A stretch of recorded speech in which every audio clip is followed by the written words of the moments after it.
tani waa su'aal ka timi ardayad magaceedu yahay Abarnaa kana mid ah dadka jooga maanta waxayna doonaysaa in looga jawaabo maalinta Jimcaha maxay dheer tahay maalmaha kale.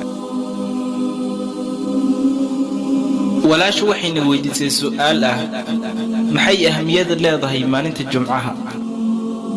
rasuulkeena xabiibka ah waxa uu yiri waa ciidda weeyga sida ay masiixiyiintu u leeyihiin maalinta Axadda yahuuduna u leeyihiin maalinta Sabtida muslimiintuna way ka duwan yihiin sida ayaa loo doortay maalinta Jimcaha. axaadiis badan waxay ka warantay ahmiyadda ay leedahay maalinta Jimcaha. islaamka waxa uu tahay maalinta ugu muhiimsan usbuuca waxa ku jirta isku imaatiga u weyn ee salaada.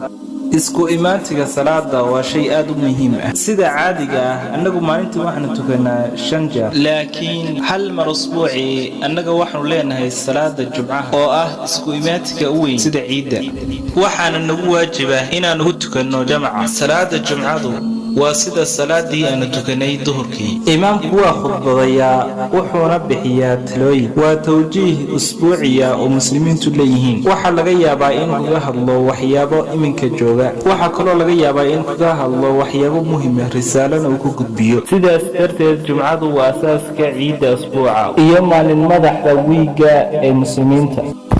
waxaan rajaynayaa inaan ka jawaabay su'aasha. السلام عليكم magacaygu waa Maxamed Ali saaka ayaan soo galay islaamka salaadii duhur ka hor ma qabo wax su'aalo ah ama shaki ah aan ka qabo diintan islaamka waayo waa diinta dhabta ah ee ka jirta koonkan laakiin waxaan u baahanahay kaliya ogolaasho ama tawdiix sida ay yiraahdaan. horey waxaan uga shaqayn jiray qaybta bangiyada ilaha dakhliga waxay cuskadaan ribada iyadoo ay jirto inay ila kale wax ka soo galaan. sidaas darteed ma ii bannaan tahay inaan sii joogteeyo shaqadeedii bangiga mise ima bannaana. walaalku waxayna weydiiyey su'aal. alxamdulillaah saaka ayuu islaamka soo galay wuxuu ka shaqeeyaa bangi ilihiisa dhaqaale ay ku tirsan yihiin ribada. walaalkay haddii aad ka shaqaysid bangi la macaamila ribada shaqada bangigaasi waa xaraam. alla qur-aanka wuxuu ku leeyahay suuratul baqara suuradda 2 aayaadka 278 ilaa 79 ka joogsada dalabka ribada. haddiidan ka joogsan dalabka ribada waxa ogaataan dagaal xagga alle iyo xagga rasuulkiisa ka imaan doona. idan la macaamilka ribada waa dambi weyn. shaqada laga shaqeeyo bangiga caadiistana waa xaraam. waxaan ka dalbanayaa adiga inaad ka shaqaysid bangi islaami ah. ma sha Allah imaaraadka ama Dubai waxa ku yaala bangiyo islaami ah. bangiyada islaamiga ay lama macaamilaan ribada waxay ku shaqeeyaan si waafaqsan shariicada islaamiga ah mabaadi'da faa'iidada ama khasaaraha. idan waxa kugu waajiba inaad ka tagtid shaqada bangigaas iyo inaad ku biirtid bangi islaami ah oo ku shaqeeya shariicada islaamka. soo dhawow waxaan qabaa su'aal. sidee islaamku u arkaa qof aan diin lahayn laakiin ku faraxsan kuna raalli ah noloshiisa? mandiq ahaan waxaa noo suuragal ah inaan u rumayno qofka faraxsan inaanu dambiile ahayn. walaalku wuxuu yidhi insaanku markuu ku faraxsan yahay noloshiisa ma aha dambiile. in badanoo ka mid ah dambiilayaasha waa kuwa faraxsan. anigu kuma waafaqsanin falsafadaada. ma jirto falsafo odhanaysa markuu insaanku yahay mid faraxsan ma aha dambiile. insaanka waxaa laga yaabaa in ku kaco dambi isagoo faraxsan. aan u soo noqdo su'aasha islaamku sidee u arkaa qof aan diin lahayn. waxa muhiim ah waa maxay tacriifka diinta. qof walba wuxuu nolosha ka leeyahay yool mucayan ah. tacriifka diinta waa dariiqa nolosha. qof walba wuxuu leeyahay dariiq mucayan ah uu nolosha u maro. أما رمي الآن تألا وأرن لسو خلافي قف والبوح ليه الدريق معينة ونلاش أمره طريقة نلاش يسهدي وافقد القرآن كوا صحيح وحين كوا جبين الرعنا طريقة نلاش أي ونسفيي أبو رهنا الله سبحانه وتعالى قرآن كوحو ليه سورة آل عمران سورة صدحات آيات السقالية طبعا دين تلقى أقبل يا اللحقي سوا إسلام كوقرأ إسلام waxa loo jeeday inaad u hoggaansato alle adigoo raacaya awaamirtiisa oo quraanka inuu ku amray. alle wuxuu quraan ku leeyahay suuratu al-imran suurada 3 aayada 85 qofka raaca waxaan islaamka ahayn oo diin ka dhigta laga aqbali maayo aakhirana wuxuu ka mid yahay kuwa khasaaray. waxaan rajaynayaa inay ka jawaabay su'aashaada. Mahadsanid. Su'aashani waxay ka timi gabar aan muslimad ahayn. Habboon inay ahaato su'aasha ugu dambaysa ee maanta.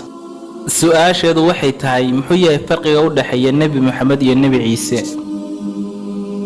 haddii uu Ciise ahaa mid dadka baraya sida u noolaan lahaayeen nolosha iyo inay Alle caabudaan, sidaasoo kalena loo sheegay Nabi Maxamed, sidaas kuwa raacay Masiix sax ma ku sugan yihiin mise waxaa saaran inay raacaan tacliimtii Nabi Maxamed?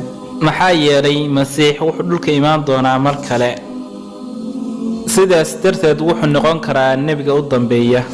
waxayna weydiisay su'aal wanaagsan, muxuu yahay farqiga u dhaxeeya Nabi Ciise iyo Nabi Maxamed? haddii labaduba waxyaalo wanaagsan ogaayeen, muxuu yahay ikhtilaafku? kee habboon inaynu raacno? Nabi Ciisena wuu imaan doonaa, sidaas darteed waa nebiga ugu dambeeya.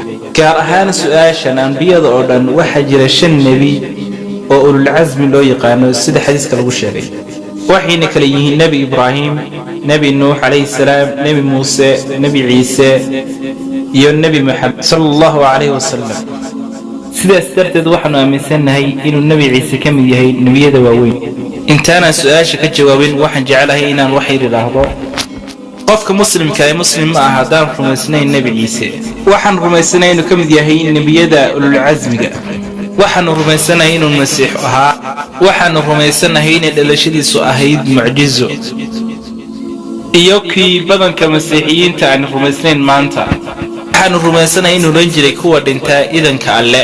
waxaan rumaysanahay inuu bogsiin jiray kan aamusan iyo kan baraska qaba idanka Alle. masiixiyiinta iyo muslimiintu waa kuwa wada jira. waxaa laga yaabaa inaynu isweydiino xaggee farqigu uga dhaxeeya.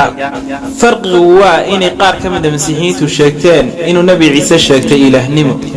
su'aashan miyaa Nabi Ciise inuu imaanayo aakhir zamaanka, sidaas darteed miyaanu noqonayn nebiga u dambeeya ee ambiyada? waxaa lagu sheegay quraanka suuratul maa'ida suuradda 5 aayadda 116. ilaahay wuxuu yidhi isagoo ka warramaya Nabi Ciise inuu Nabi Ciise yidhi, ilaahay waxaad ka markhaati tahay inaanan ku oran icaabude ku idhi caabuda Alle rabbigiin iyo rabbigay. maxaa yeelay waa rasuulka keliya ay ku khaldameen dadkii raacay yidhaahdeenna wuxuu sheegtay ilaahnimo. rusushii kale dadkii raacay ma aysan oran wuxuu sheegtay ilaahnimo. dadkii raacay waa kuwa ugu xun, waayo waxay yidhaahdeen wuxuu sheegtay ilaahnimo. taasina waa sababta keentay inuu yimaado mar labaad dhulka raacano Nabi Maxamed sallallahu alayhi wasallam, iyo inaanu la imaanayn tacaaliim cusub, bal wuxuu ka markhaati kacayay inaanu sheegan ilaahnimo, lana imaan maayo risaalo cusub. risaaladu way dhammaystirmatay. quraanku wuxuu leeyahay suuratul maa'ida suuradda 5 aayadda 3, maanta ayaan idin dhammaystiray diintiina kuna dhammaystiray korkiina nicmadayda, idinkana raali noqday inaad islaamka diin ka dhigataan. ciise wuxuu imaanayaa mar labaad si uu beeniyo hadalka masiixiyiinta, wuxuuna noqonayaa mid ka mid ah ummadda Nabi Maxamed. dambayn magacaygu waa Taaniya, waxaan ka shaqeeyay shirkadda Seiko. halkan uma imaan inaan cid mucaarado. dad badan gaar ahaan muslimiinta kaliya in badan waxay yiraahdaan adigu waxa tahay Catholic, waxa aadaysaa jahannama. annaguna waxaan ku yeeraynaa islaamka si aad u aado jannada. anigu waxaan minisanahay Catholic diin ahaan, waxaan isku dayaa intaan awoodo. tanbiyadana kuma kaco si bareer ah. sidaas anigu ma ihmiyaa mid ka suraysa inaan jahannama aado.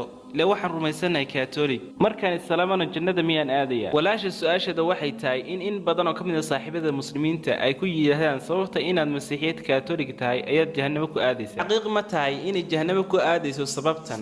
walaashay, aniga aragtideeda haddii aad tahay masiixiyad waxaad raacaysaa tacliimtii Masiix dhammaantood, kadibna waxaad aadaysaa jannada. laakiin haddii aad tahay mid ficil ahaan u raacday tacaaliimtii xaqiiqiga ahayd ee Masiix calayhi salaam, laakiin anigu ma ogi waxaad raacdid Masiix miyaa mise kaniisadda. haddii aad raacdid kaniisadda, taasi waa hubaal inaad jahannamo aadayso. haddii aad Masiix raacdo, insha Allah jannada waa geli doontaa. iminka haddii aad akhrido kitaabka muqaddaska ah, qaar ka mid ah aqwaasha khaaska ah ee Masiix calayhi salaam, anigu ma ogi macrifada u leedahay kitaabka muqaddaska ah. aqwaashaasoo dhan waxay ku qoran yihiin khad cas. walaashay ma rumaysantahay in masiix ahaa ilaah aniga waxay iga furan tashuush nuqdadan kama hadlayo arrintaas anu jawaabta ku weydiin maayo haa ama maya ma jiro jahwareer laakiin anigu ma doonayo inaan ka jawaabo shay aan garanayn anigu kuma weydiin waxaad garanayso laakiin waxaan ku weydiiyay waxaad rumaysantahay haa anigu waan rumaysanahay inuu ilaah yahay walaashay wax yar idaan kaga warramay islaamka waa diinta kaliya aan masiixi ahayn oo ka dhigay dadka rumaysan inay rumeeyaan masiix calayhi salaam muslimkana islaamanihiisu ma dhammaystiran haddii aanu rumayn masiix muslimiintu waxay rumaysan yahay inuu ka mid yahay rususha ulul casmiga waxaanu rumaysannahay dhalashadiisii mucjisad ahayd aabbala-aan waxaanu rumaysanahay inuu kuwa dhintay noolayn jiray idanka alle waxaanu rumaysanahay inuu bogsiin jiray kan aamusan iyo kan baras qaba idanka alle muslimiintu iyo masiixiyiintu waa kuwa wada jira wax laga yaabo midkood isweydiiyo xaggee ikhtilaaf ka jira walaashay khilaafku waa in nasaarada badankood aaminsan yihiin inuu masiix ahaa ilaah waxay rumaysan yihiin inuu sheegtay ilaahnimo haddii akhrido kitaabka muqadaska laga heli maayo jumlad ku cad oo ciise ku leeyahay waxaana ilaah ama caabuda walaashay haddii aad awoodo inaad isoo saarto jumlad kaliya hadda waa jumlad kaliya meel kasta kaga qornaato kitaabka muqadaska oo masiix ku leeyahay aniga ayaa ilaaha ama caabuda aniga ayaa maanta u diyaaray inaan masiix noqdo dhab ahaantii anigu waan aqriyay dhab ahaantii waxaan kuu sheegay haddii aad masiixiyad dhab tahay jannada waa galaysaa adigu kuma camal falaysid masiixiyadda dhabta ah kitaabka muqadaska waxaa ku sugan inuu masiix ahaa mid ka mid ah rususha alle ee waaweyn annagu waan jecelahay waanu weynaynaa ma raacnaa tacaaliimtii shalay waxaan idinku yidhi annaga muslimiinta waxaanu raacnaa inta badan tacaaliimtii ciise calayhi salaam masiix calayhi salaam wuxuu inooga warramay iimaantiga nebi maxamed sala allahu calayhi wasalam haddii aad si dhaba u rumayso ciise waxaa kugu waajibay inaad rumayso nebi maxamed sala allahu calayhi wasalam haddii aad tahay masiixiyada dhaba waxaad rumaysaa nebi maxamed sala allahu calayhi wasalam insha allah jannadana waa geli doontaa